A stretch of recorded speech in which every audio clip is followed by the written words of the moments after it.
the webcam.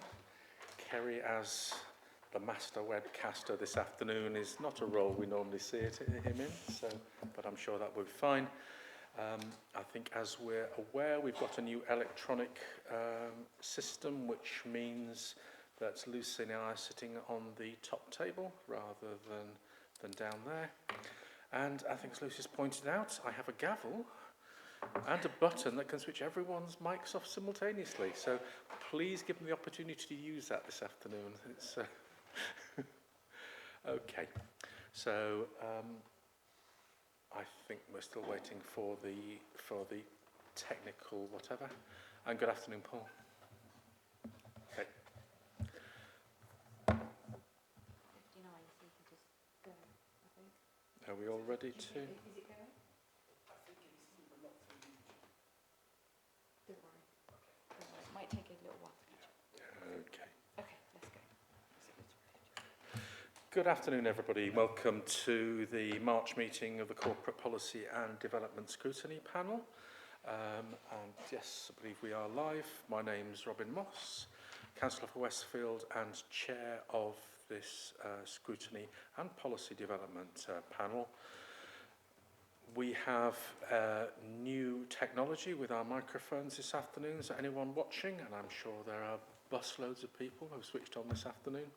Please bear with us if there are any technical problems.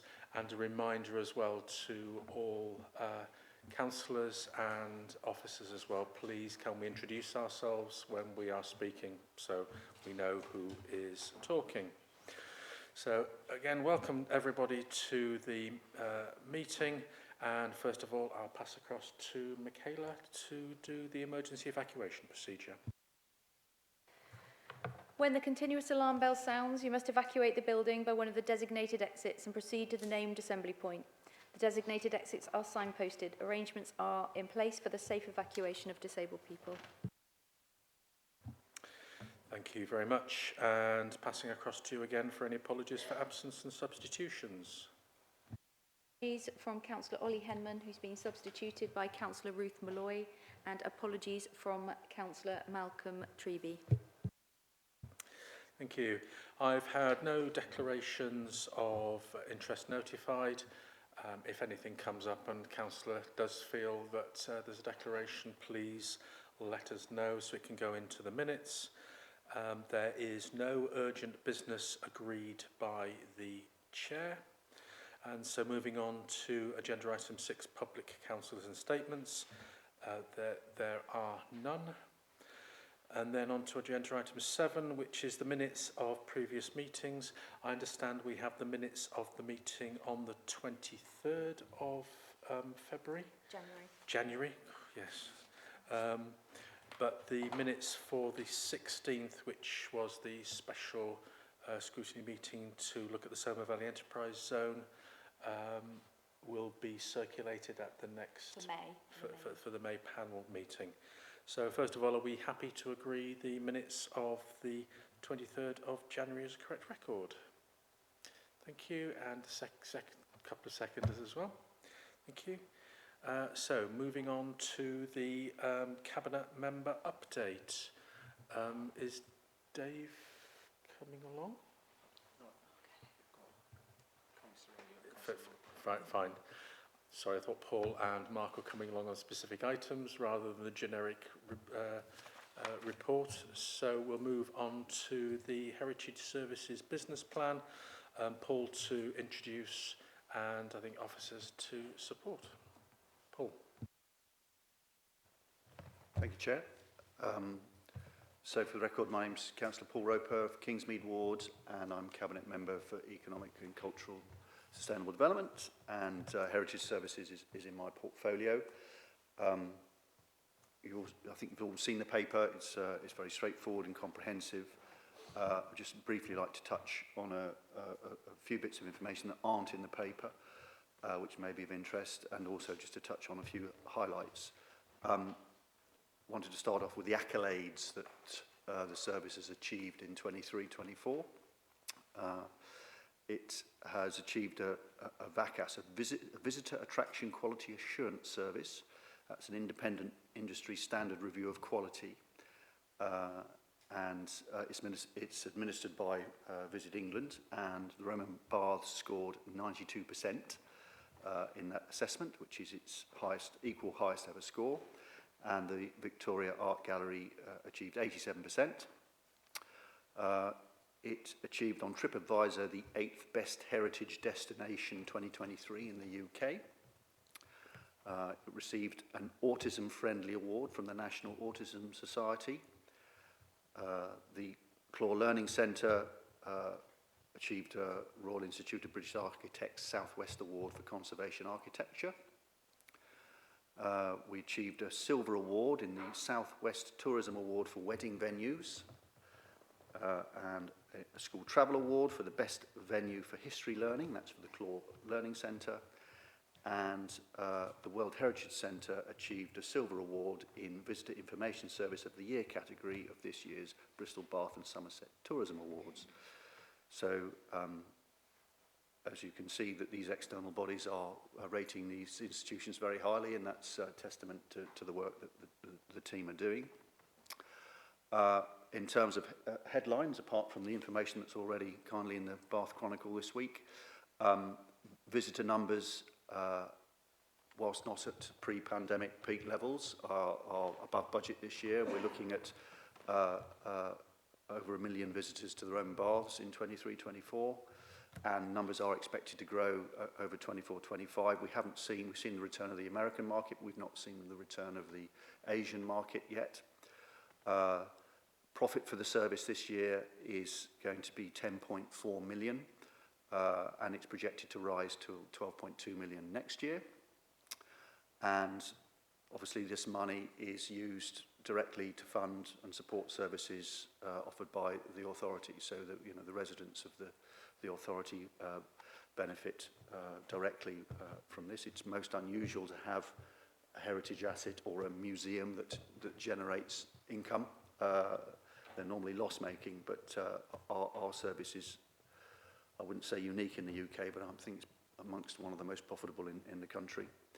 The American market has come back, as I indicated, and in terms of residents, we now have 40,000 Discovery cards issued since it was launched in 2022, so that's giving residents access, free access and reduced cost access, and we're hoping to increase that number.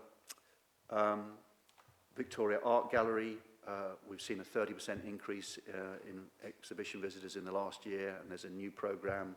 We've just had the Ladybird book exhibition, and we have the Toulouse-Lautrec exhibition coming shortly, which has been before actually, but I think it was just post-COVID, so it sort of was buried under the COVID mess. But that is going to be a highly exciting exhibition. Other highlights, we've got a new audio tour for the Roman Baths. That's to upgrade the audio narrative with our up-to-date understanding of the Roman Baths. And that's part of a wider reinterpretation of the historic site to reveal previously untold stories. We've got a new commitment to offer free admission to the Roman Baths for school groups from schools where 30% or more on the school roll are entitled to free school meals. So this is in line with council commitments to making the heritage assets more accessible. And once we've got the Victoria Art Gallery roof repaired, we're going to reopen the upper gallery, and that's going to have free access to the council's art collection, along with a creation of a new community engagement space, which will allow us to stage workshop and events for young people, and it's a nice space at the end of the gallery. And we've also got a new audience development plan for the Bath Record Office, and so that more people can get access to the archives and local studies. I'd say that the space we've got for our record office is inadequate. I think the officer would probably agree with that. I don't know whether you visited the records office. You were allowed to do so. It's utterly fascinating. I was given a tour the other day. So anyway, we should look forward to seeing the audience develop redevelopment there. We've got a new development, a renewed commitment to reduce Heritage Services' carbon footprint, which is welcomed. And finally, we continue to move forward with the ambitious plans for the new fashion museum.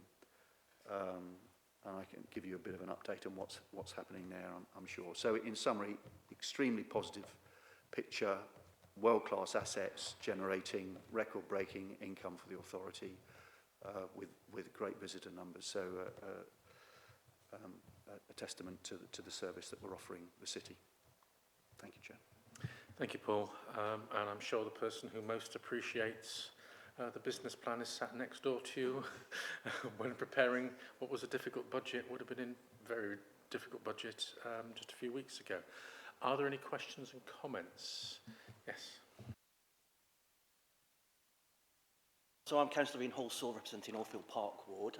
It's great news, you know, from reading the report and hearing your statement there. Definitely testament to all the teams involved in achieving such high accolades from last year. And it's also great to hear about the initiatives going forward, particularly keen on the idea that the record office is going to be made more publicly available, more accessible. People can be more aware of it. So I would support every initiative in regards to that. My question relates to the upper gallery at the Victoria Art Gallery. Whilst because of the exhibitions, you know, the outstanding exhibitions that we do get there, obviously which they are paid for, and we've obviously generated a profit on the admission fees there. Obviously, the fact that the gallery upstairs is closed means that there's no loss financially, but I'm very worried about the cultural loss and the fact that the place is still closed. So I'd just like to get an idea as to when the roof is going to be repaired and the gallery is going to be reopened, and then we can see hopefully an increasing footfall, people then paying to go downstairs as well.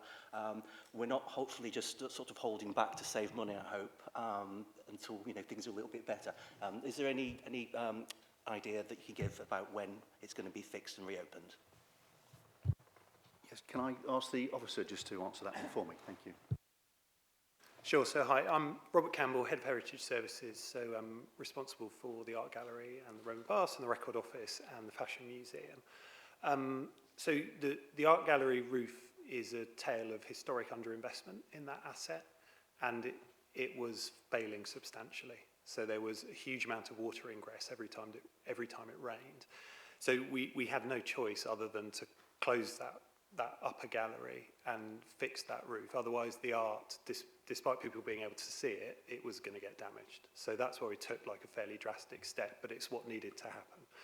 So we closed the upper gallery at the end of last year. We then decanted it using our expert team to do that. So we took all the paintings down. We submitted a listed building consent application the end of January for the scaffold to get us up onto the roof. The issue we've got with this project is that we don't know the extent of the works until we can inspect the roof. And we can't inspect the roof without putting a scaffold up to get up there. So the provisional timetable is getting listed building consent at the end of March, getting the scaffold up in April, between April and May, doing those investigative works up on the roof so we understand the extent of the issues up there. If there are then listed timbers and other listed building fabric up there that need remedial work, there will then be the need for a further listed building consent to have those works done. We hope that won't be the case. If that is not the case, then we'd be looking to complete the building works in August and then refill the gallery with artwork and then open it in September. But we'll have to come back with a confirmed date when we understand the extent of the damage up there.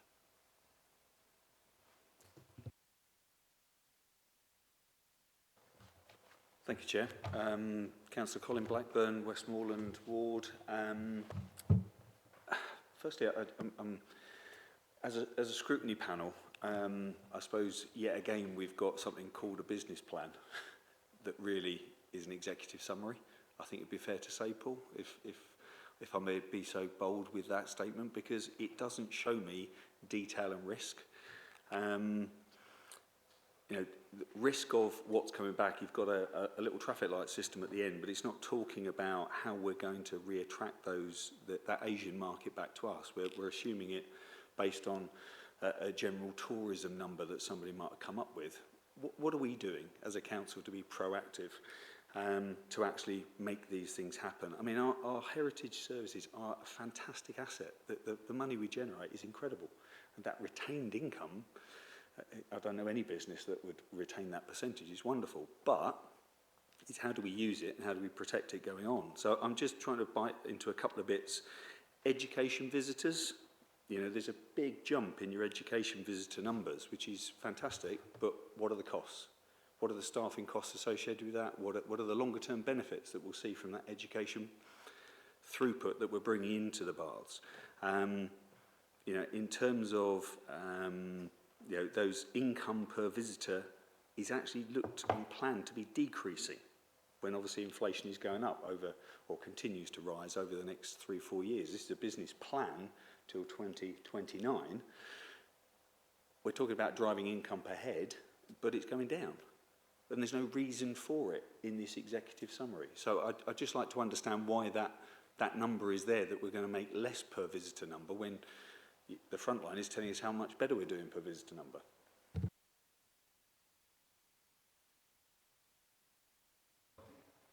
Yep. I think there were 3 questions there, or 3 topics. One was about how we're being proactive in recovering the Asian market, education visitors and what the costs associated with that were, and then income per visitor decreasing. So shall I tackle all 3 of those? I'm not sure I can answer all 3. I'll do my best. I think I'd have to ask the officer what we're doing in terms about international marketing. We use, the council, the authority uses Visit West to promote the city generally. I'm not aware of us spending any money on any other marketing externally because it's very limited budget. We use Visit West because it's a national body. It has a particular classification which I can't remember the name of, but I'll get you. But it's one of the part of the Visit England accredited tourism bodies. I'll have to find out for you if we're doing anything on marketing in Asia. What I would say, my own personal take on this, is that Asian tourism numbers across all cities across the planet, it's not recovered since COVID, and we think there's obviously, my personal view is there's some geopolitical things going on there, in that particularly the Chinese market is not travelling as much as it was, and I'm not sure there isn't something to do with the politics over there about being seen to be spending money.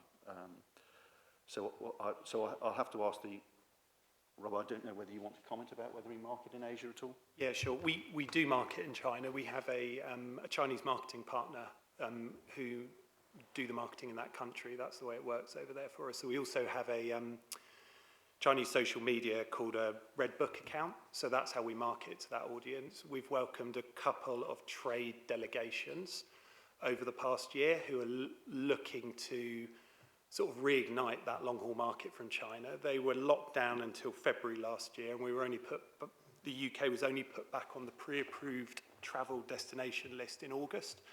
So that's why we haven't seen any long-haul visitors from China, or no volume of that in the 23-24 financial year. Going off what Visit England and Visit Britain are saying, that market will be coming back, and it will be back to pre-pandemic levels in the 25-26 financial year, which is why we're only looking at 1.1 million visitors next year, not 1.2. The change we're seeing in the Chinese market, it's predominantly been group travel, but the shift we're looking at is they are becoming, I suppose, it's a maturing tourist market now. So we are looking at attracting more independent visitors from China who are likely to stay longer in the city and spend more money here, rather than just coming to the baths on a coach tour.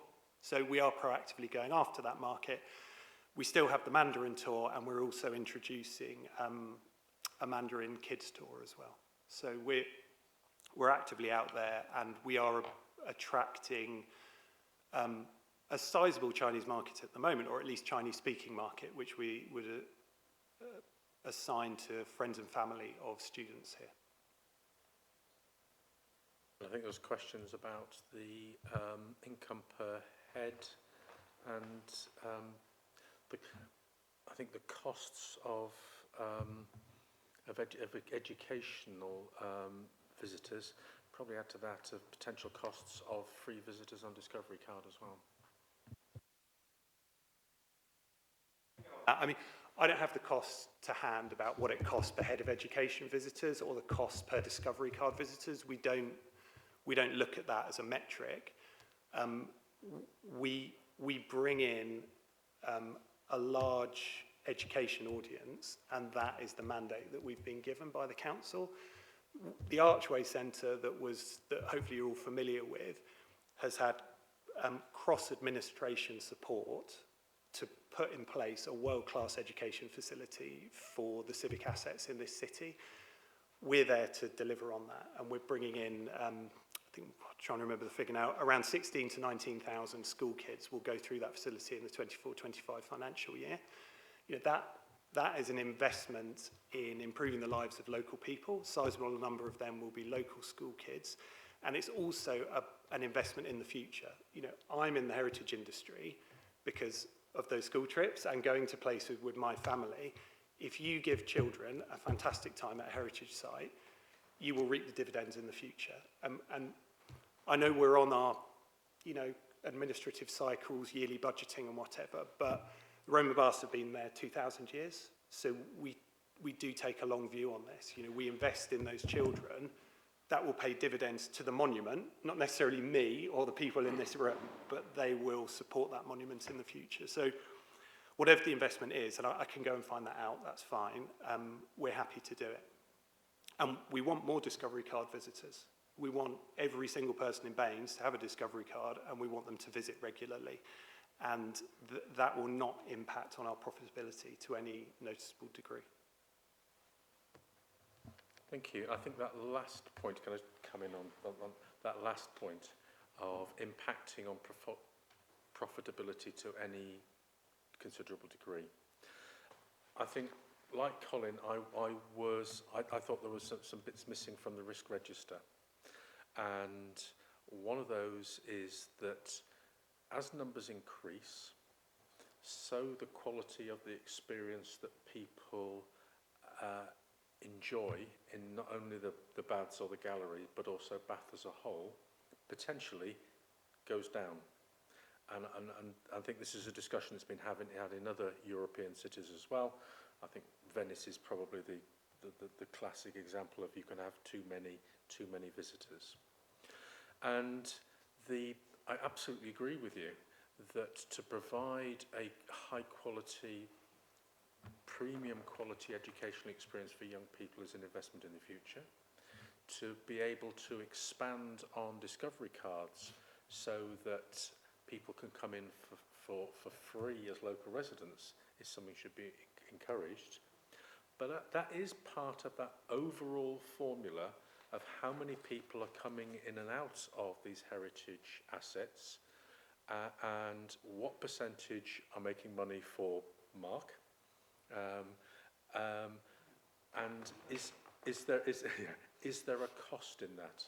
And I don't mean that as a criticism, but I think it's a proper part of just a risk register. I used to be on the Heritage Board about 10 years ago, and I know that's something that was discussed at the time, of the relationship between the number of guests and the price, and how you use that to market. So I'd just be interested, sorry, very long-winded question, but I'm very interested to hear your thoughts on that difficult balance between the goose that lays the golden egg and how big that egg is, with the more long-term, less tangible financial benefits of the baths and heritage services as a whole. I wouldn't draw a distinction between the more commercial activities and the more socially minded activities.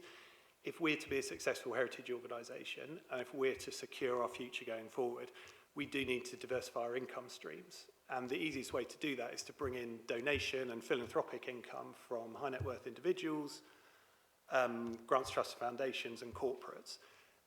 Those people will not and have not really given to heritage services in the past, in part because we haven't been able to talk about our social purpose, and we haven't given primacy to delivering social benefit as well as commercial benefit.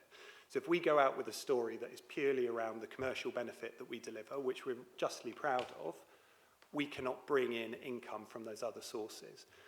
One of the risks we see in the business plan is a dependence on that inbound visitation. And if there is a geopolitical shock or a pandemic or something, that is our biggest risk. If that inbound market drops out, we're in trouble. So the strategy we're pursuing is trying to diversify the income by bringing in other forms of funding and support. And that relies on us investing in more socially minded activities across all of our sites. So it is a moral decision that we want to broaden access and give as many people as possible access and benefit from these amazing sites. But there's a hard business decision behind it as well. We do not have a metric at the moment where we're saying money in here is money out there, but it is a tried and tested strategy within the heritage industry. And if you're looking at all the other big players, they have much larger community engagement teams than us. They're running more community programs. They have bigger fundraising teams. And there is a reason for that. It's because that is what brings in money. So I don't see a distinction between commerciality and social value. Yeah, that's an interesting answer. Thank you. Lucy? Colin, do you want to come back on this? Yeah. So obviously one other one about the value per visitor decreasing. But Robert, thank you. I mean, we come here for scrutiny, and we hope scrutiny is here to help. But you've given us more detail in your summary than we've actually got here to understand what we're doing about marketing. That is what a business plan is, and this is just a summary. So that's what I think we, as a scrutiny panel, should be really considering is what we expect to be scrutinising, because a business plan allows you to have detail. I picked 3 little things out because I couldn't really get into any detail. And scrutiny is here to help, because you are on a mission for some great things, and we want to support it, but we need to understand it. I mean, there's detail behind it all. We're running a business with a £24 million turnover this year, so we do have the detail on all these things. It's the choice between brevity in a document to open the discussion and show the general way we're going, and then providing something that could be hundreds and hundreds of pages long. But again, we welcome the scrutiny and happy to answer any questions, in this forum or out of it. That's fine with me. So. Thank you. Okay. First, Toby. I'm Councillor Toby Simon from Bathwick. A number of thoughts occurred to me when I was reading this, so I don't expect answers on all of them, but I'll sort of throw out some ideas, if I may. Firstly, the Bath Museum has been going on a little crusade about people having to stand out in the Abbey churchyard in the wet to get into the Roman baths and to get into the Abbey, and wonder whether a gazebo or something similar could protect people in wet weather. I certainly think that we need to make sure that the visitor experience doesn't lead to them all going in soaked, as it were. So I hope that something could be done about that. Secondly, I noticed that the pump room catering contract's going to be relet. We had a very pleasant evening there when you were doing the summer opening, but normally it's not open in the evenings, and I think there may be a market there. So I hope that the tender will allow for longer hours in the catering offer. Third thought: many cities have a combined ticket which allows public transport, visitor attractions, and some other benefits, perhaps guided walks. So, of course, we've got the mayor's guides. So I wonder whether it's worth exploring with the Open Top Bus group and with First and with other visitor attractions, whether a package Bath ticket might drive footfall to other parts of the city that wouldn't otherwise get visitors. What's really important, I think, is being imaginative in our future plans and seeing all the things we could possibly do in these sort of areas. Thanks. Thank you. Hal?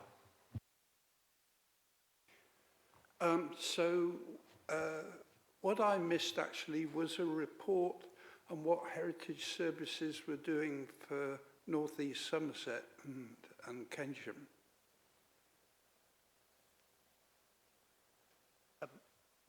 We're predominantly place-based at the moment, so we're delivering programming and activity within the properties that we operate, all of which are located within Bath. But what I'd point to is the schools programme, which welcomes school visitors from across the district. And we have also been engaging with various local centres to take our collection and our activities out there. So I'd point out the activity in Keynsham recently. So in October last year, we had a pop-up museum on Keynsham High Street in a vacant unit there in partnership with our regeneration team, where we took out from store some of the exquisite pieces of Keynsham Abbey, which we have in store. And that was just one example. We attended also the Festival of Archaeology in Stanton Drew in the summer of last year. And then we are looking to partner more with other local centres as they develop their events programme. So it's not because we don't want to, it's because we haven't necessarily done as much of that in the past, and we are starting to build that up over time. What I would say is that it is a clear part of what we want to achieve is making sure that residents across the district are seeing the benefits and getting access to the amazing cultural experiences that we can provide. So expect more of it. So I think if we do the report next year, it would be nice to see the achievements in North East Somerset in that report rather than just reported verbally. 90,000 people out there. Probably include Radstock and Westfield and Midsummer Norton in that as well. Ian, then Onkar. Fine. Thank you, Chair. I'm Councillor Onkar from Coombe Down. Thank you for the report, and got a few questions, and it's from the paper from para 3.4.3 project costing and overview. So the first one is sort of like, what is the timeline for repayment of the repayable capital grant from revolving infrastructure fund? And how will the fundraising campaign be structured, and what are the targets for grant applications and third-party contribution? And a bit of like elaboration on the role and responsibilities of the independent charity that will be launched to support the project. So basically three things: so the timeline for the repayment of capital grant, and fundraising campaign structure, and the role and responsibilities of independent charities. Can I just, is that in relation, I can't refer to the paragraph, is that in relation to the Fashion Museum? Or, yeah, okay. You're going to take that, Rob? Yeah, I mean, in terms of the repayable grant, that is a responsibility of the corporate estate. So the old post office was bought as a corporate asset, and the corporate estate are looking after the repayment of that. So I'd suggest that that question is referred to my colleagues over in the corporate estate team. In terms of the structure of the fundraising campaign, I mean, again, it's a fairly well-trodden path for capital fundraising for heritage projects. So we'll be looking at going to some anchor, I suppose we call them anchor sort of givers, and that would be predominantly National Heritage Lottery Fund, Arts Council, Claude Duffield, those kind of people. And those bodies we have good track record with, as evidenced by the money that was put into the Archway project. And they would form the basis of the fundraising campaign. We then look for some sizable contributions from high net worth individuals and corporates. And then as we move closer towards the opening of the Fashion Museum, we'd be doing a more sort of crowdfunded-esque push to just get us over the line. The role of the independent charity will be the same model as we have for the Roman Baths. So we have an independent charity that fundraises for, in support of the Roman Baths and the preservation and promotion of the collection. And it's very similar for the Fashion Museum. The Roman Baths model has worked well, and we've raised £5 million for the Archway project and delivered that and opened that in 2022. So we're looking to apply a similar model. So it is an independent charity that is there not to promote the aims of the council as such, but to support the promotion and preservation of the collection. The articles of that charity do explicitly mention the creation of a new museum and a new collection storage facility. Thank you. My question or comments going back to the Discovery card. We had the relaunch last year. Was it last year? And you know, obviously we've got 23,000 people who signed up in 22-23, and you know, the target is we are going to see more people signing up to that. But the Discovery card is a proactive thing that a resident, and you know, the fact is that you know, we have nearly 200,000 residents who, you know, are so fortunate to have this asset or these assets that they can access for free. I mean, a few years ago, I know I would just go down to the Roman Baths with my gas bill to prove my address. There is obviously a cost, albeit maybe not a significant cost in terms of the administration of issuing Discovery cards. So just in terms of maybe engaging other social groups on the outskirts of the city and particularly people in the North East Somerset area, you know, why do we specifically need to have the proactive Discovery card when, you know, a resident... I just wonder whether residents, if it's publicised that yes, you know, you've got free access to these facilities and these attractions, would that not encourage more people to actually come along to visit these attractions rather than having to go through not a difficult process by any means, but to actually go out there proactively to sign up for the card? Well, I remember the days when you used to just show your driving licence and what have you, you used to get in free. I wasn't involved in the process of launching the Discovery card, but I think there was a reason why we did. So, Rob, I don't know what you want to comment about that thought process and also the cost associated with it. Yeah, I mean, what we find is, although there is currently free access to 2 places as part of the Discovery card offer, but the benefits are hugely wider than that. So they provide a discount at nearly all the major heritage attractions within Bath and a number in North East Somerset as well, and also a number of discounts across other visitor economy businesses like Therme Spa and a variety of restaurants. So you need the card to be the vehicle to have those other businesses to sign up to it. So it just simply wouldn't work if someone was turning up with a gas bill or their driver's license at different... It's just not going to work to communicate that across such a wide range of businesses. Whereas if they sign up corporately to a scheme, the independent businesses understand that and there's something that they can feed into. What is holding us back in terms of Discovery card rollout is just the technology that sits behind the issuing of those cards. We are retendering our till system imminently over the next 12 months, and that will provide much greater scope for us to offer a remote sign-up facility. So when we go to Bath City Football or one of the community celebrations in Midsummer Norton or Radstock or whatever, we can do remote sign-ups for Discovery card using iPad technology, and we see that as a really good way to boost the sign-up outside of people proactively coming to centres like the heritage attractions, like Roman Baths, Victoria Art Gallery, and also the one-stop shops across the district. We've also, for the first time, included a promotion to sign up, like a call to action, in the council tax bill that's going out. So that is online and I believe on the paper bill. So that's been a long-held aspiration, and that's what we've achieved this year. What we didn't want to do was spend money on marketing when we felt like we could get quite a good sign-up, and it's proved to be correct. 40,000. Pre-COVID, we had 24,000 people with a Discovery card. So the push we've done post-COVID has got us to 40,000. So we're already doing a lot better than we were before, and that is a commitment to widening access. If we think we need to market it and spend money on that marketing via a poster campaign or digital, then we will do that. But we think there is definitely more headroom before we have to commit funding to that. Response, thank you. Thank you. Lucy. Hello.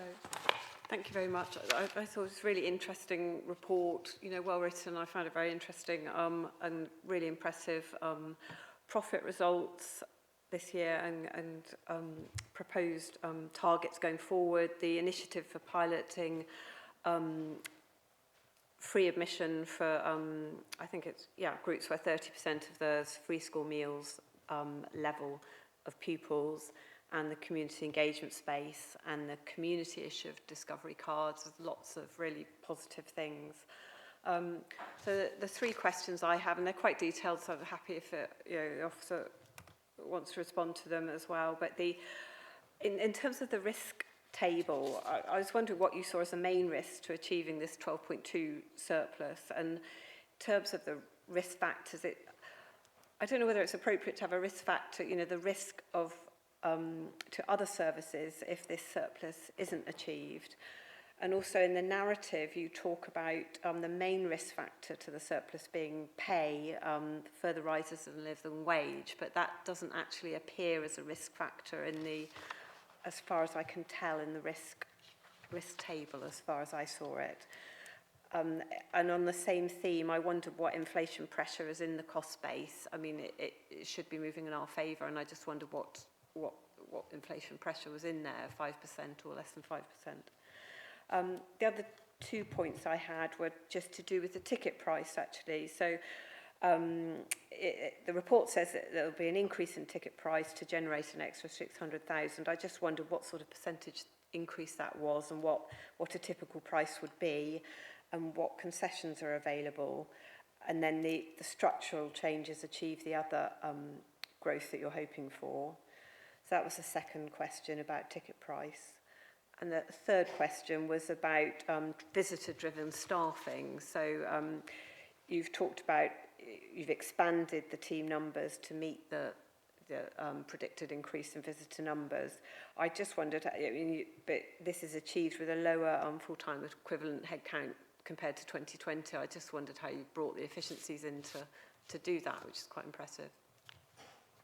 Thank you, those are my questions. So, risk register, ticket price, and the team expansion.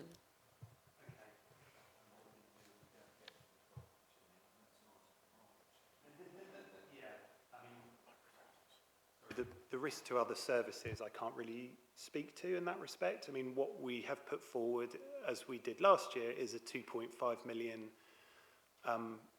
risk contingency recommendation to the council, which I think a variety of services do. So there is a recognition that there are inherent risks to us achieving the income targets that we've said, because they are predominantly based on footfall. So if the footfall's not there, it's tricky to make the income. Do we have levers we can pull within the business? Yes. You know, we report quarterly, we track income on a daily basis, and if we see things going in the wrong direction, we can reprioritise spend, reprioritise recruitment, do all of the things you would anticipate us doing, pump more money into marketing if we see certain segments not appearing, that kind of thing. So those would be the levers that we pull. And risks on pay inflation. What Yeah, I'd have to get back to you on the exact percentage assumption. I can't recall, but we go in line. I know we go in line with what the wider council assumptions are for pay and electricity and general inflation. We don't deviate from that. And then as the business plan progresses and we understand more, obviously year on year, we will factor for the year ahead. Ticket price increase, again, I don't have those figures to hand. It's very complicated because we do variable pricing throughout the year. So we have quite a range of different prices across a different set of stratification. Happy to supply that to the panel though, because it's on one page. It's just a big table that says these months are super peak, these months are peak, these months are saver. And that variable pricing strategy, which was brought in 2018, immediately delivered a £2 million increase in the profitability of the service. So we had a flat ticket price, we moved to variable pricing where we charge more at the more demand-led times of the year, and that realises more money. We're investing in a consultancy piece to revisit that this year. So we're constantly checking our pricing and trying to be competitive and benchmarking against others so we don't get out of line. Again, I think it's probably best if I supply to the panel just our ticket pricing, and you can see the concessionary rates we've got, because it varies month to month, and we've got about 4 or 5 different rates depending on what time you visit during the year. Oh yeah, and visitor-driven staffing. So as you can imagine, the more people who come, it's almost binary. More people there, we need more people on tills. We need more people doing audio guide returns from the end of the experience to the front. We need more people in retail operating tills there, restocking the shelves, and we need more cleaning staff to come through. The site takes a heavier load of cleaning. So we up our staffing complement on a seasonal basis, depending on the amount of visitors that we get through the door. So that's kind of how it works. We have seen an overall increase in staffing cost, which is in the report, not necessarily in headcount, because there's been quite a complicated picture of change in the 2 years that I've been there as we've restructured the service. So I'm not sure I'm going to be able to give an adequate answer now as to all the changes we've made, but again, happy to go into more detail, probably in writing or separately if the panel would appreciate that. That's fine. I think, yeah, briefing back to the panel would be good on those points, please. Fine. And that will be captured in the minutes, and then I can respond to that. Yeah. Fine. Yep. That's totally fine. Yep. Thank you. That's fine. Thank you. Ruth. Yeah, thank you. I'm Ruth Malloy, one of the councillors in Weston. And so the 3 things I wanted to ask you about that I found very interesting. So in the paper, the report, one thing was here that the Director of Sustainable Communities, so that's Sophie Broadfield, is looking at the role, wanting to review and look at the role of the City of Bath World Heritage Site Advisory Board to see how they can be brought in to help with the yearly budget setting process. Ruth, sorry to interject. Sorry, can you not hear me? No, it's fine. It's confusing terminology.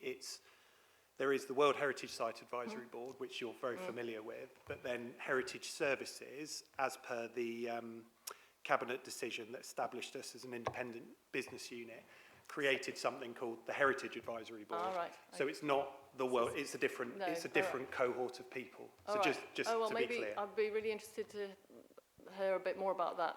Just yeah, I wasn't sure. That's why I did a bit of Googling and obviously came to the wrong conclusions. But yeah.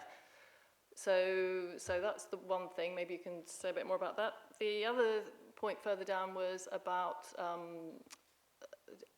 the fact that you're planning to carry out an audit of cultural activity carried out by council staff and also an audit of cultural infrastructure. And I just wondered, when is that, has it already started? Or if not, when is it going to start? And be just interested to hear a bit more about that. And then the other thing was going back to marketing. So I know that we're part of Visit West, Visit Bath, but specifically, of course, I'm interested in the Great Spa Towns of Europe, and I was wondering to what extent you've considered working with them. One of the other cabinet members suggested, and I don't know if this would ever work, but some way of working together and providing an incentive for people to perhaps consider going to some more of those as well. And also, anyway, just working with them to get ideas about what they do, because they see themselves very much part of a family of spa towns, and now we're one of them. So I think we should be working with them where possible. So any ideas about that would be interested to hear as well. Thank you.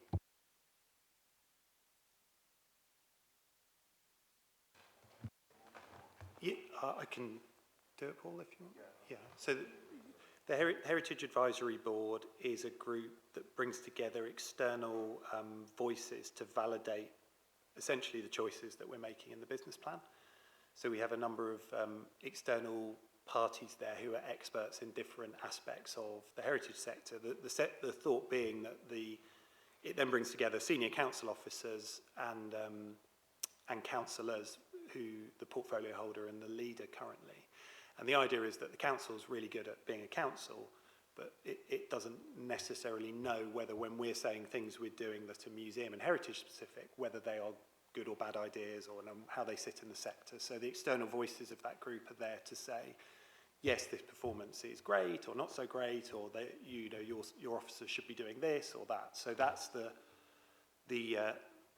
point of that. I mean, what we're trying to do is bring those voices in to have a stronger bearing on the validation of our business plan and our figures at an earlier point of the budget process, so that the finance department and the council can have as much assurance as possible that, kind of back to what we were saying, when we are investing in things that are not directly commercially income generating, that is still a good investment based on our position in the heritage sector. So that is the idea with that. In terms of the cultural audit, yes, the internal audit is happening now, and the audit of infrastructure will require a consultancy piece. North Somerset are doing a very, very similar activity right now. So I have the brief that they've issued. I need to look at it and get it out in market. But I'm trying to get both of those pieces of work resolved pre-summer, so that they can be considered, and then any implications on how the council can help support a vibrant cultural life outside of heritage services domain can be included in the budget round upcoming. And I'm always happy to work with the Great Spa Towns. We obviously promote that listing and those other towns and the concept in the World Heritage Centre. We had 112,000 visitors through there in the last year, which is a phenomenal number of people. We always happy to work with them. It is about division of resources, though, and having to hit those footfall targets. But as the opportunities arise, we definitely will be working with them further. Thank you. And thank you for that, for the report and for those answers. And I'm sure there'll be some more answers coming out as a consequence of the minutes and questions asked. Can I just, one final comment, and slightly left field. As the top gallery at the art gallery is closed and presumably the pictures are in storage, there was a comment about 5 years ago about the art in the Guildhall. I'm looking around at probably the most uninspiring collection of pictures any of us can see. Would it be appropriate for this lot to go into storage and some pictures to actually come on the walls here that people can enjoy? And I would personally like to see a variety of genders on the looking down at us on the wall as well, if there's a nice...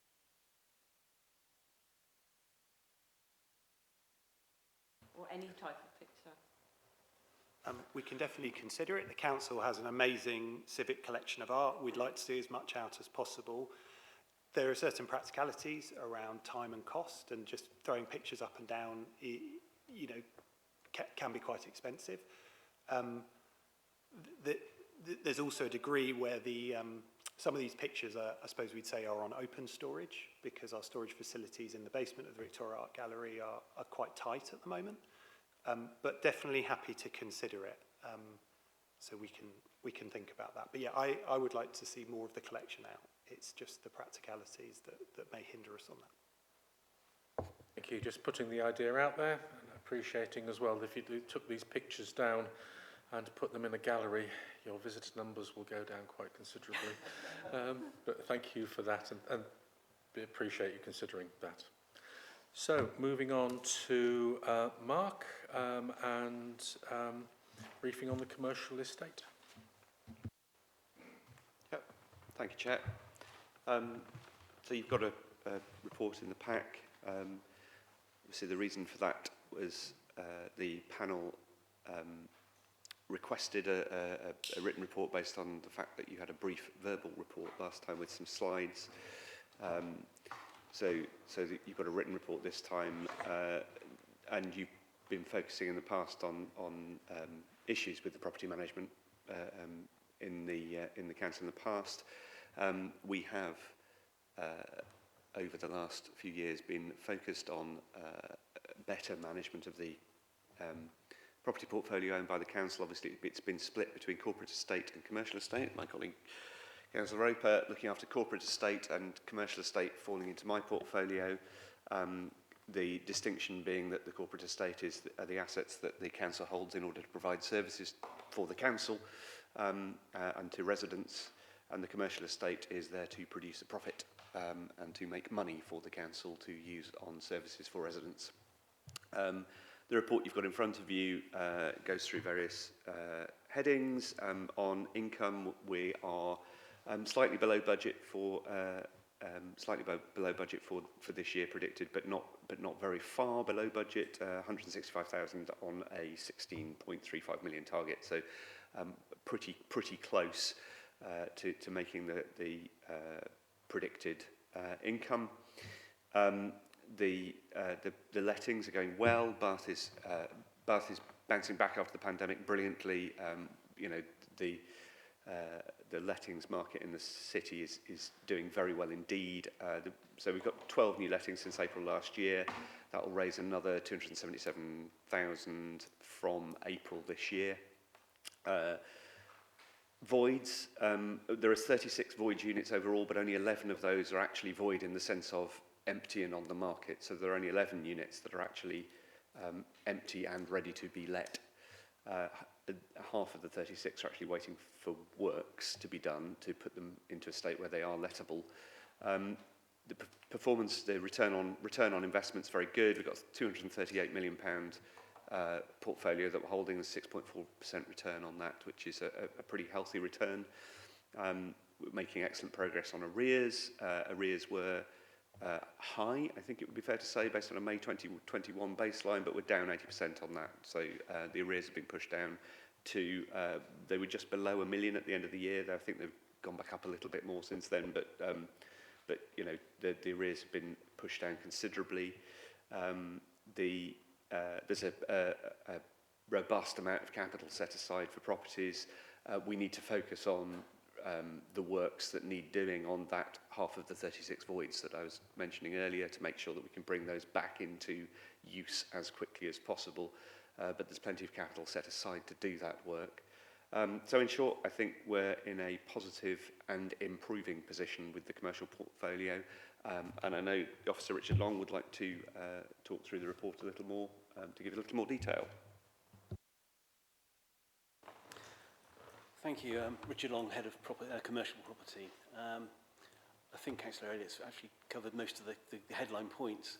I think the only point I would add to that probably wasn't really touched on particularly within the report was we do have a whole suite of indicators which measure each of the performance of the areas that are set out within the report. We don't at the moment benchmark any of that against local group. Well, we don't benchmark it against benchmarking groups. We used to be a member of the SIP for Property Asset Management benchmarking group, but found that none of them were able to provide a direct comparison with commercial estate. We've worked with Craig Elam at St John's, but again, the information and the nature of their portfolio isn't such that it provides a beneficial direct comparison. We work again with the local agents to try and gather performance data, which is useful on a property by property basis, but not necessarily at a sectoral portfolio level. I made reference in the report to the Index Property Data Bank and IPD, and I think the most generally used method for comparison and benchmarking is used by most of the investment holding companies is the use of indices.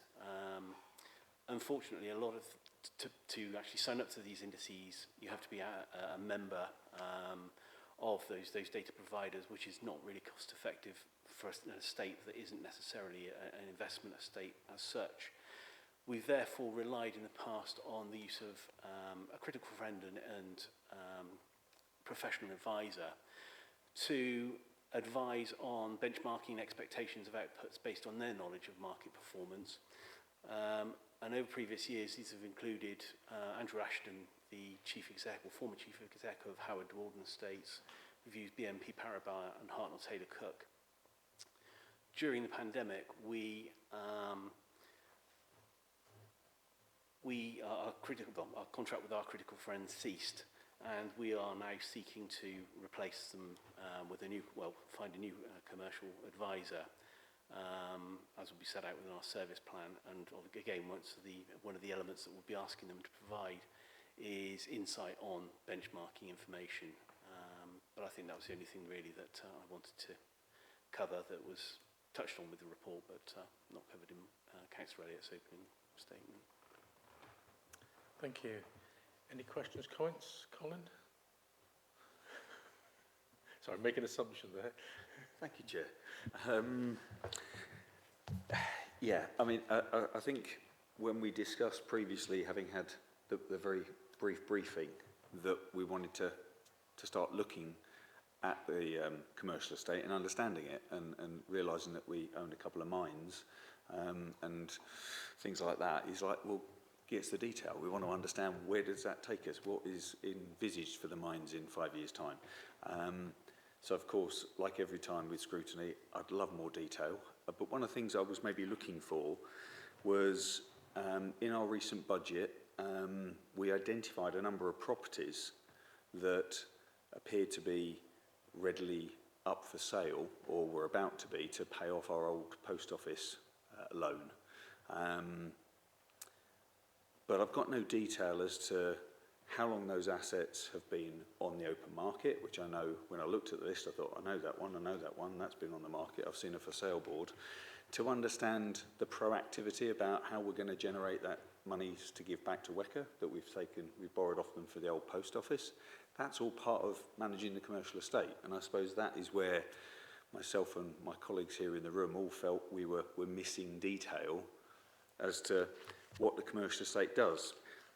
That comment aside, in terms of a question, I'm keen to understand this amount of money that's been bounced back from a repairs point of view that sort of seems to be pushed further away, and how much potential impact that has on those voids that you've got, because this has been a long time coming, and I think as somebody who's been involved in our commercial estate for a very long time, you must be very well aware that we've been underinvesting, and if we've identified that now, what is it actually costing us? We've identified some figures in here, but is that, if we spent 2 million, do we get that 440,000 let? Or is it actually we've got to spend 6 million just to get that back let? Is that still a practical thing to do? I don't know. That's why I'm just interested to see some detail on that, to understand how we can scrutinise it. Can I just comment on the wider point about the sale of properties? I mean, it's not true to say that that's all in the commercial estate. That isn't how that's dealt with. The disposal of properties might be corporate estate, they might be commercial estate. That's all part of the treasury management, really, and because it's about borrowing, and about repayment of capital loans. So those properties, some of them will be in the commercial estate, but not all of them, I think is all I would say. So, but I'm happy to hand over to Richard. It was the first time we'd seen a list with street names on it. Yeah, happy to pick those up. I think I'll take them in reverse order, actually. I'm probably one of the most frustrated people that have been campaigning for years to get a budget and a war chest to address the disrepair. But it's come at a very bad time in terms of resourcing with colleagues in other areas where there are shortages right across the construction industry. And this has had an impact on the delivery of the building programs. We are combining resources across 2 or 3 teams within the corporate estate who deliver the maintenance work to try and fast track some of the key properties. I've identified about 18 key investment properties that I want to see brought back, and they are being prioritised.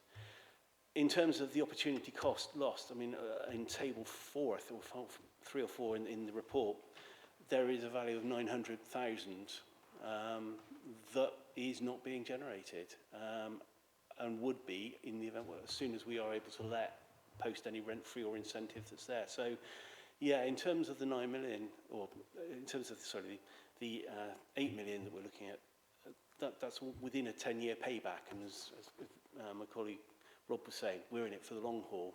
That's not about payback period to get an extra £1 million a year into the coffers in hopefully perpetuity. On the disposals, we went through a process. I can't really go into the full process at the moment, but I think, as Councillor Elliott suggested, disposals are actually dealt with in a different team, and on separation of the estates, the commercial and corporate estate, we can identify assets for disposal, but they're transferred over. Since the estate was created, we haven't actually identified any further assets for disposal. But what we are doing with our colleagues in the corporate estate area is commissioning. I'm just trying to find. We're commissioning an external partner to develop an asset performance rate framework that's going to identify what data we need to clearly define thresholds for declaring assets of whatever purpose surplus, and through that asset challenge declare certain assets surplus for disposal. I think it's fair to say disposal is probably the last resort. We want to try and make sure that asset of property is a finite resource available to the council. Within the commercial estate, there are limitations on acquisitions. We can no longer acquire assets. We can't borrow. I certainly can't borrow for acquisitions for yield, but equally we're not allowed to buy properties without an impact on our borrowing capacity for other projects. So for me, to declare something surplus would be, as I say, a venture of last resort. I did mention in the report that in the presentation, we are looking to reprioritise or repurpose assets wherever possible. We've got some assets which are within the programme, which will, when they come to the market, hopefully attract alternative uses to pure retail. The food and beverage offer is increasing in Bath, and I think can play a significant role within the retail economy by providing dwell space and retaining people in certain areas. The benefit of our portfolio is it's very much centred to the north. If we can retain shoppers in the north to maintain their retail experience, it supports the retail uses. So we are looking to repurpose. We have some limited upper floor space, which we're also looking to repurpose, but that will be for bringing forward residential purposes rather than commercial. But I think possibly the two key properties we've got on the market at the moment are 94, 96 Walcott Street and 18 Upper Barrow Walls. Those decisions were made prior to separation, but the main driver there was the payback period was in decades, not months, not even or years, and therefore it was felt that on those rare occasions we have to release assets which we feel that the private sector probably could return to active use far quicker than we can, or certainly that we can repay the difference. Mines are also in the corporate estate, not commercial estate, but there is a proposal that there are proposals in other areas to use mines for methane recovery and recapture, and I think that's something we should be looking at. So that is something I've been discussing with my colleagues in the corporate estate. But I don't. Yes, Chair, it would be helpful because I don't have the key officer here, so you have to be a little bit careful because I won't be able to perhaps give you the level of detail you want, but I head up the corporate portfolio, and we have a relatively new head of corporate estate. We're developing, we're moving to what's called a corporate landlord model in the corporate estate, which, from my understanding, means we're actually just getting a little bit more organised about our corporate asset, because our corporate assets range from 6 square feet of grass on the edge of a road somewhere up to, you know, Culverhay School and enormous buildings. And it is true to say that the focus of the new head of service here is to actually fully understand the true cost of holding some of these corporate assets, because we hold our data, I think, on 7 or 8 IT systems, and we don't, hand on heart, know the true cost of some of these corporate assets. It's very hard to get that information. And a lot of work has also been done on compliance, so making sure our corporate assets are safe and secure and have the relevant risk assessment. So there has been a whole raft of work that is going on, and a new specification is being written for a new IT system, so we actually get the data more quickly, so we can really assess, you know, how much is this asset costing.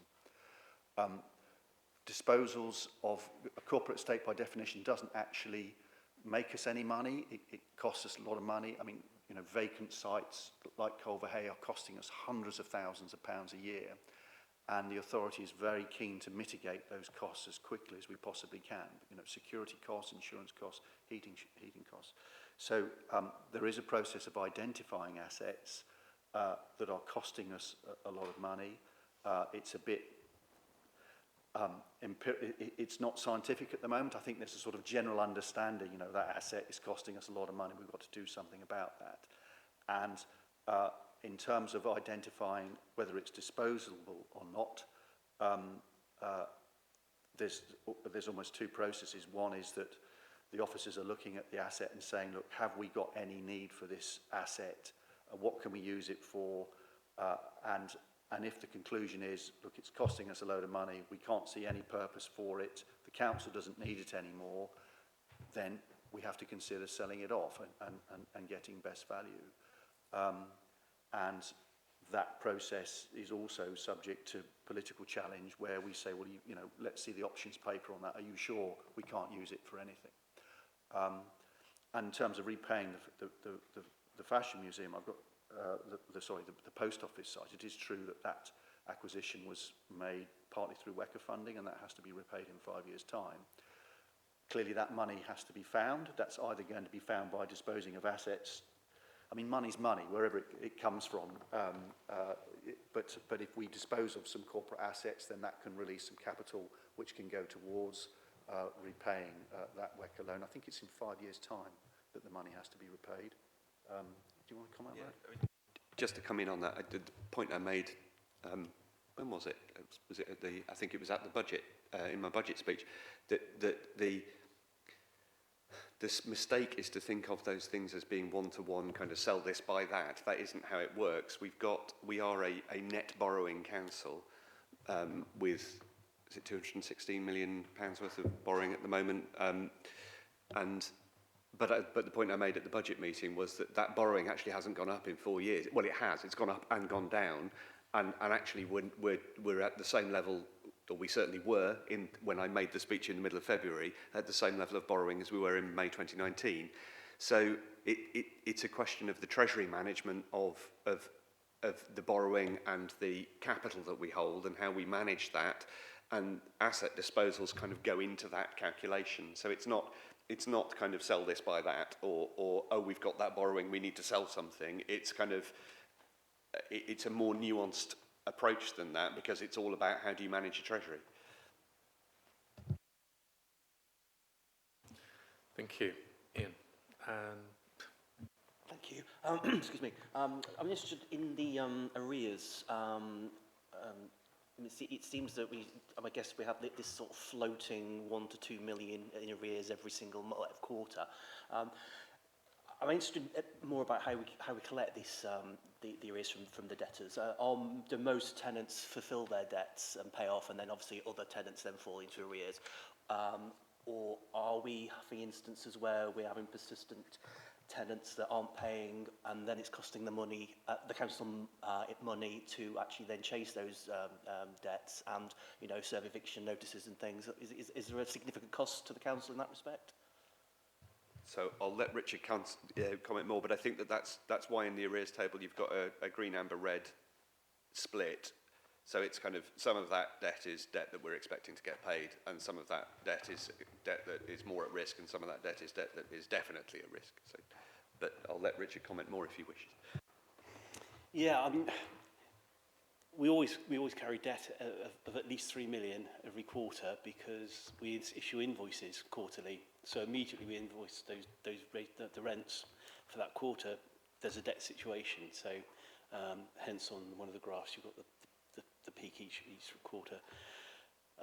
As Councillor Elliott said, yeah, we banned our debtors and our debt into the green, amber and red sectors. Red being those where we know there's a CVA been launched, or they're in liquidation, administration, and we have an insolvency practitioner within our team who will allocate the debtor to each of those categories. So the reds are typically write-offs. The ambers are those where he will engage with the tenant but realises it will almost certainly result in some form of proceedings to recover money. The green, we are going to always have tenants who pay at the end of the quarter. At the very last day, we used to have a tenant who paid cash on the last day of the month, or on the last day of the quarter, and that's the clearing date. As we've seen, the debt has come down considerably, and we are now chasing every single penny of debt. We used to carry or have a ceiling or a threshold where we just didn't have the capacity to deal with debts below a certain level. We are now pursuing every debt of whatever nature, and we are seeing fewer and fewer occasions where we now feel we will be reliant upon court action amongst the greens or the ambers. We are seeing payments, and the last report I had is we are now below 600,000 for this quarter. We should be, which is for the commercial estate quite a rare position to be in. It's interesting on here that 57% of the tenants currently owe less than £100. Will we take a check from them? Thank you. Lucy, then Toby, then Hal. My main question has just been answered. It was more of a breakdown of the arrears. The other question about the works done is that, you know, being done and that's still been outstanding, and not only managing to spend 25% of the £8 million budget. Is there what's the strategy to address that? I know I didn't quite understand actually what you explained, and that the other just interesting part. I wondered why the baseline actually that we've compared to the arrears to was May 21 as 6.8 million, when actually the April 21 it was 8.4 million. So you could have chosen. I wondered why we chose that particular baseline in the table, if there's any reason for that. But that's, yeah. But it's really the getting that work done. Is any more of an explanation on that?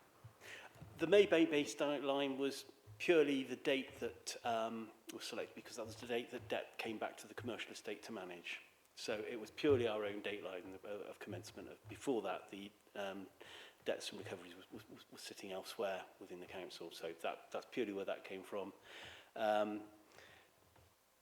In terms of the issue on the backlog with the maintenance, we have a team of building surveyors and capital project managers. What we've been working with the head of corporate estate is to try and combine all of that expertise to deliver and focus on 18 key properties, which will be a large proportion of that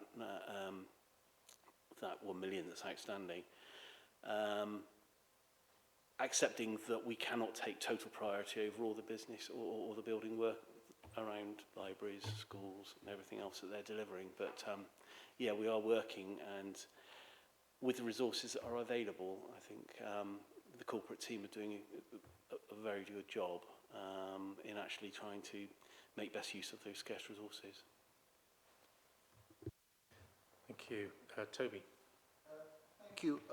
Firstly, a follow-up on the debts issue.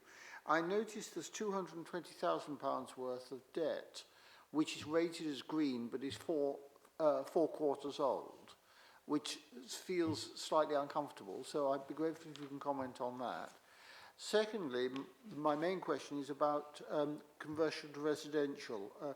I mean, secondary office and secondary retail tends to be increasingly difficult to let these days, and conversion to residential can can help to deal with our housing problems. So, is this part of our strategy to decide it's not worth trying to let this in this form and convert to residential, or would we sell to do that? I'll pick up the 220 first. This is primarily made up of areas where we are in actual dispute with the tenant over the level of the debt, quite often service charge. It's green because we will recover it. They're not saying they're not going to pay it. They're just challenging the level of that debt. And it does take 4 quarters, particularly if we are going towards litigation, which we do try and avoid or use as a measure of last resort. In terms of the use of secondary retail or commercial property, we do have to comply with the Article 4 directive, which is to safeguard employment uses. So where we do have a void, we've got to be able to demonstrate that we have marketed it over an adequate time or an appropriate length of time. Disposal, as I said earlier, would always be a measure of last resort. We just wouldn't want to dispose because of the fact we can't add to the estate at the moment. So our option is to reinvest in the estate, as we've seen with the budgets that have been made available. I'm trying to identify the most appropriate use which will command the highest demand. As you say, there isn't an awful lot of demand for secondary office because of technological requirements, particularly in listed buildings. And again, with retail, we don't want a high street full of just pure shops. We are looking to try and pepper pot with alternative commercial uses, not only to bring the dwell time, as I say, but also to bring some diversity to streets, even including Milsom Street, where to have some diversification makes an attractive environment for the retailing experience. Follow up. You mentioned an Article 4 direction, and I'm not familiar with what Article 4 direction is in place in Bath about it's conversion to... I mean, I understand the concept. It's what do we have here about conversions? The Article 4 is more about protecting employment space and not losing it. So if we are proposing to convert an office, say, for a residential conversion, we have to be able to demonstrate that we have tried to market it for that existing employment use, and that employment use potentially is either obsolete or can be delivered alternatively within the market. Thank you. Hal, then Anka. In fact, it was really the residential question that I was going to ask. Is that predominantly in Bath, or are some of those properties in North East Somerset? I'd say predominantly in Bath because the main bottom of thrust of the commercial estate is held in Bath. Yeah. We hold actually very little in the way of assets in the remainder of the North Somerset region. We obviously have the shopping centre at the bottom of the civic centre. But yeah. So probably the supplementary is we know about your own properties, but what's happening in Bath when you take in the round? Are the number of retail sites going down, or are they staying around the same? From the informal benchmarking that we have that has taken place with Bath Bid, within our colleagues in economic development and the local agents, the market, well, there is a lot of interest at the moment, and there is a reduction in the amount of stock on goods, well, lettable stock in the market at the moment. So it's relatively positive, but I'm not going to rest on my laurels at the moment. Right. Thank you. Thank you. Okay. Thank you, Chair. Yeah, just got a few questions in terms of investment asset performance. So the first one, what are the key drivers influencing the yield of the commercial estate, and how do they compare to the industry benchmarks such as IPD, which is on the report? And are there any notable trends or changes in a commercial property market that could impact future performance? And lastly, if you can please elaborate on some strategies or initiative in place to optimize the performance and value of the commercial estate going forward. Thank you.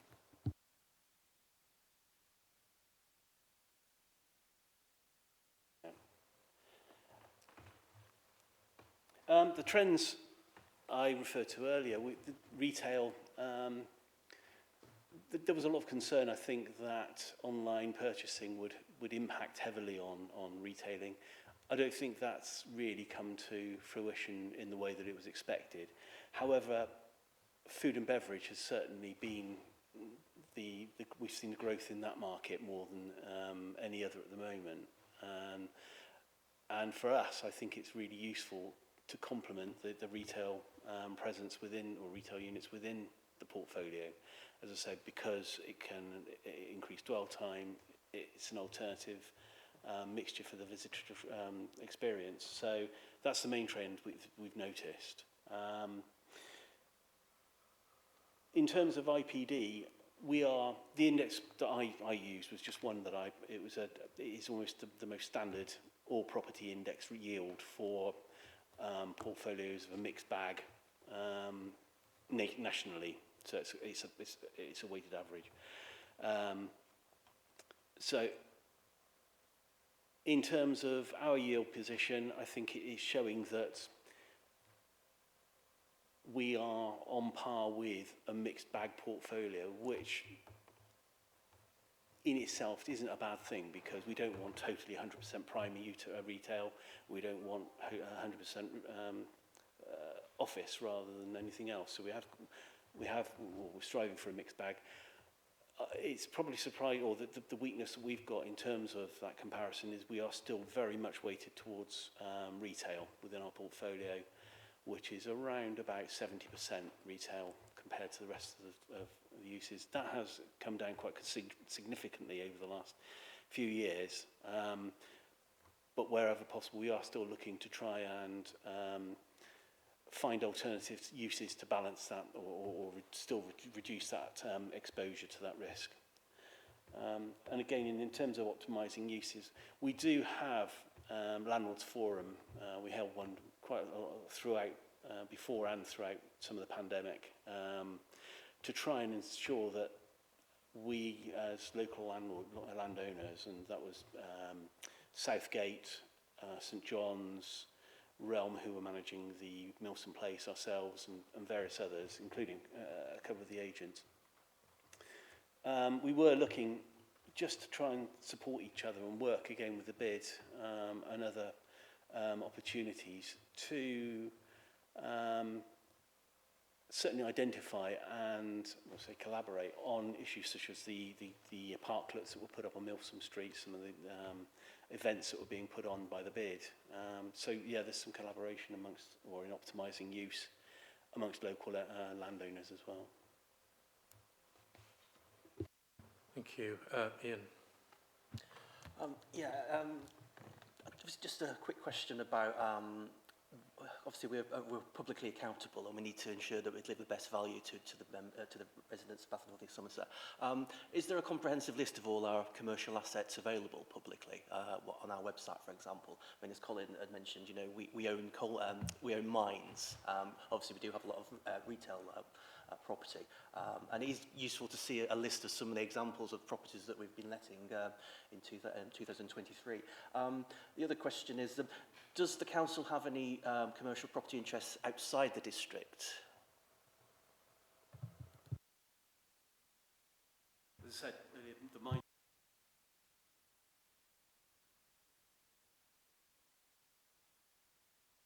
Sorry, I don't know. Yeah, if Councillor Laird, it's happy for me to speak on this one. Didn't clear with you first. So apologies. Yeah, the mines are in the corporate estate, but equally, yeah, the council has. We've got comprehensive records of our land ownerships, titles. We haven't made them publicly available. There was a mention at the last presentation, could we do this? There are pros and cons associated with releasing information of this sort of nature, because, very simple one, people could want to target council properties if they wanted. But I'm quite happy to raise this with the corporate landlord project group and also property board to gauge views. And personally, I have no strong reasons against why we shouldn't put the lists and make them available publicly. So, as I say, I will raise that. I think there was a second exception to the question. We've got any interest outside the district? Outside, we have. As part of the rebalancing the estate and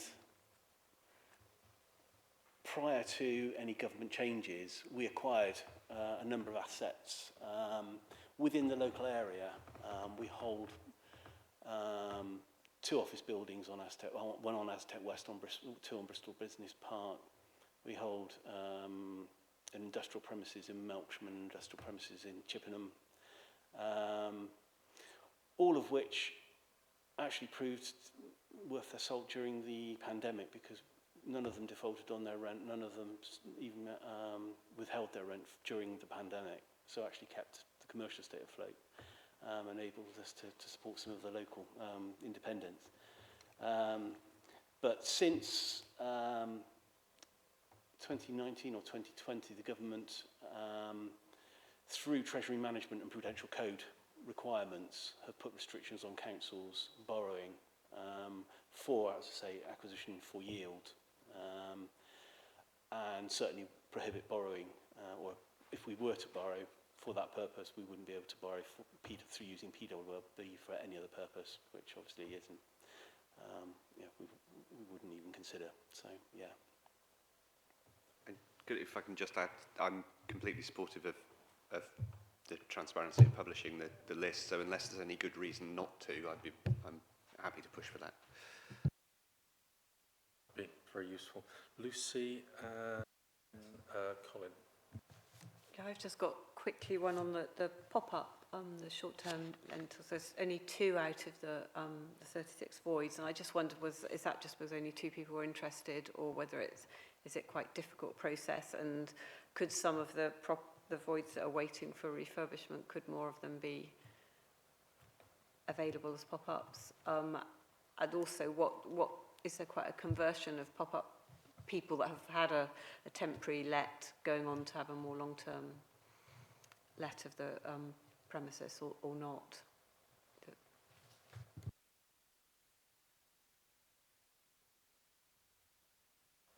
Yeah, in terms of, we're just saying that there are pop-ups in the corporate estate, there are pop-ups in the commercial estate. I'll address the ones certainly in the commercial estate.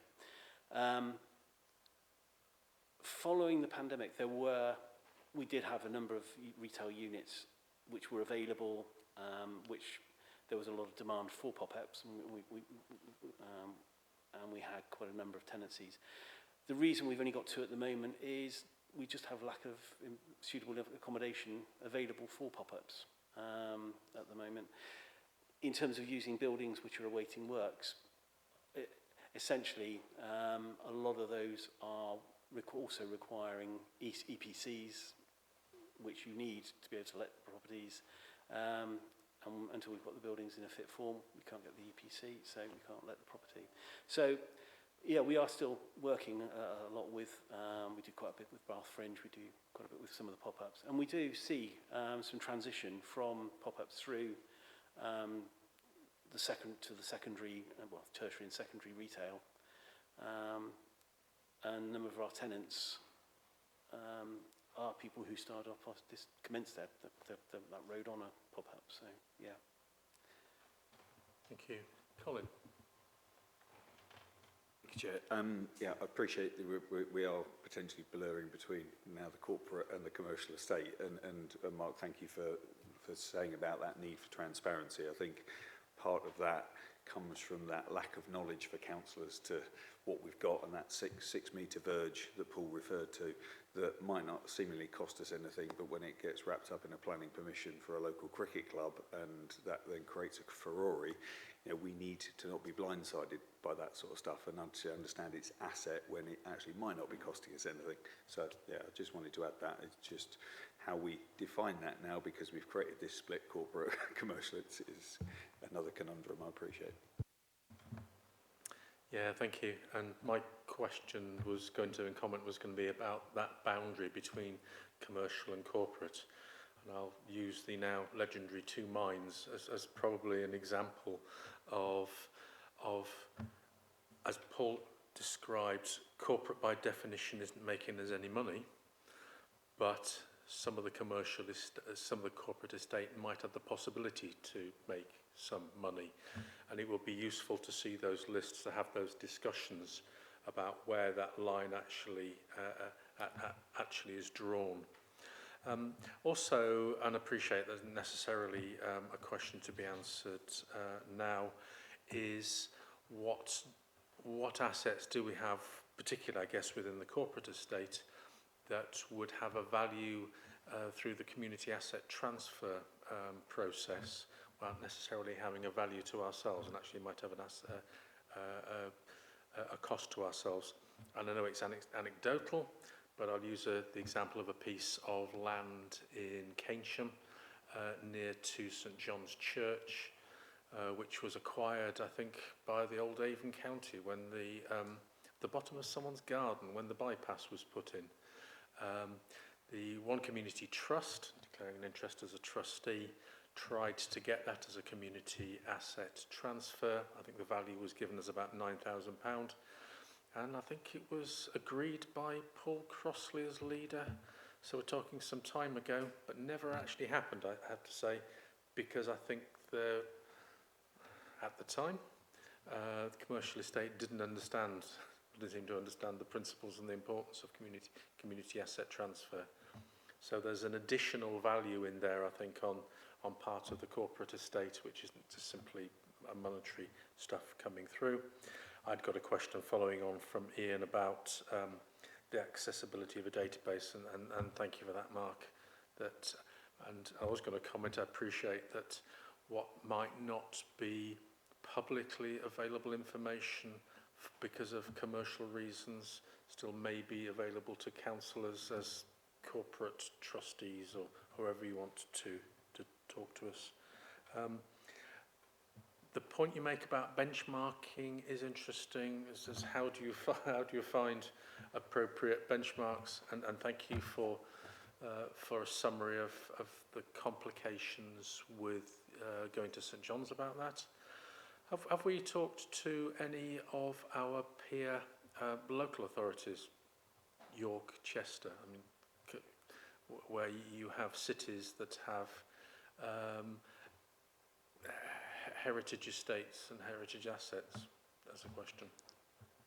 We were actually members many years ago of the Historic Cities, Local Authority Historic Cities group, which again held small commercial estates, but we just found that the nature of each estate was so different and diverse, drawing a comparison was very difficult, and it ceased many years ago. I've not seen that it still exists, but it is quite a problem for us. I mean, we have spent quite a lot of time looking with our critical friends as well at how we could benchmark properly, and really using indices was about the most sensible way, because we can actually try and profile or find a profile within those indices that is closest to us in terms of regional activity within the sort of nature and spread of holding. And because again, you can use different levels of investment companies as well. So we don't want to compare ourselves with a blue chip investment company. We don't want to compare ourselves with a very small company, given the nature of our holding. So we can actually tailor that using the indices that are available. So, but it's tapping into that information without at major expense to the public purse, really. And it is significant. Thank you. I guess it's the unique nature of Bath and Baines makes comparisons difficult. Paul, did you want to? Yeah, I just wanted to comment about the complexities of splitting the commercial and corporate estate in regard to community asset transfer, because it's still an area that we're bottoming out. There are most of the community asset transfer discussions I'm getting involved in are to do with rent abatement. So, you know, the commercial, we'll take a commercial property. So I'll give you an example, call out Share and Repair on George Street, which has just won the King's Award for charities.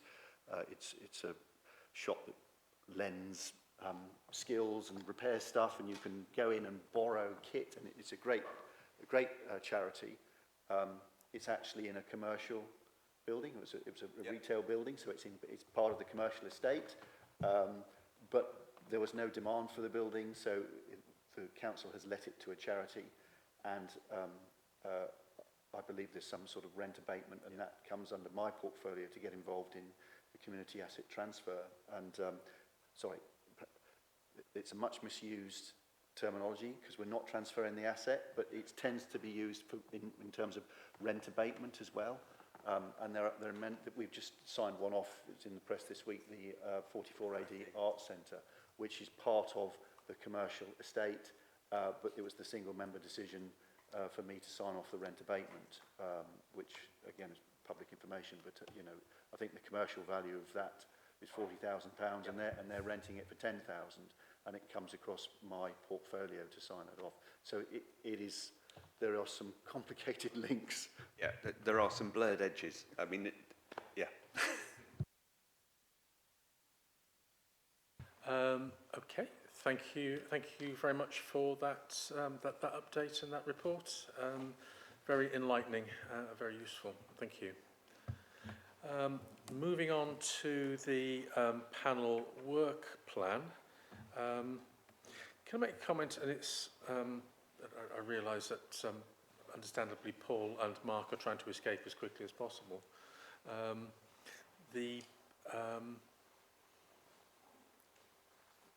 The idea that scrutiny is around cabinet members coming along and officers backing rather than officer reports and presentations, I think in both instances it would have helped and not hindered at all the cabinet members' report to actually have a 5-minute summary from officers reporting on what they were coming to talk to us about.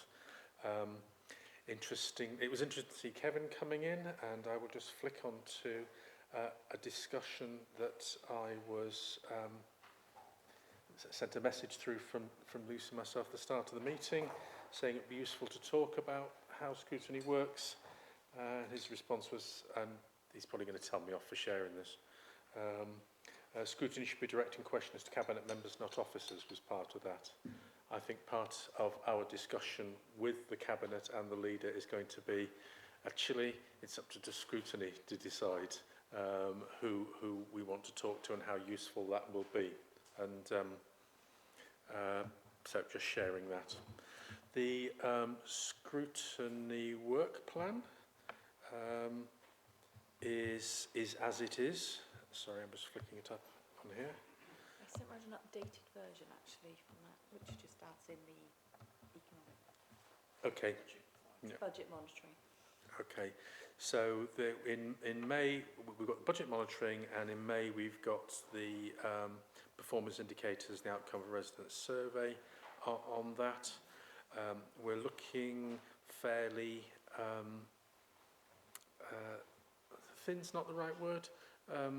We have opportunities for scrutiny topics running later in the year, and as I've said before, I'm sure that we can come up with areas of interest from panel members, and maybe as a part of the budget monitoring, where we want to look at budget preparation for next year. Are there any other comments about the work plan as it stands? If not, then at 1 hour and 44 minutes, I declare the panel closed. Thank you all very much. Cheers. And I have to say, this is massively uncomfortable sitting up here. Yes, it is. Yeah, they'll bring one up next time. Although they do say that the way, if you want a quick meeting, always make sure you provide no chairs and keep all the windows open.